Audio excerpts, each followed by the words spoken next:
The cabin air filter in a 2015-2018 Nissan Maxima is located behind the passenger side glove box.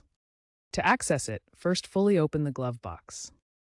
Then depress the glove box stops on the sides to allow it to lower completely. Some models may need you to unscrew a small bolt or pull a release tab. Behind the glove box, you'll find the filter housing cover, a plastic panel secured by clips or screws. Release the clips or remove the screws to open the cover. Finally, pull out the old filter, noting the direction of the airflow arrows for correct reinsertion later. This entire process requires no specialized tools and should take about 10 to 15 minutes. With the old filter removed, insert the new cabin air filter into the housing, ensuring it's oriented correctly according to the airflow arrows you noted earlier. Make sure the filter sits snugly within the housing.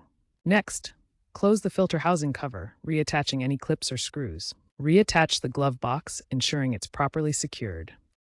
Finally, test the HVAC system to confirm that air is flowing correctly.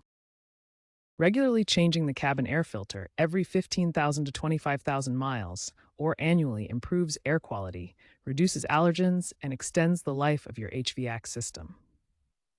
Disposing of the old filter as recyclable waste is recommended.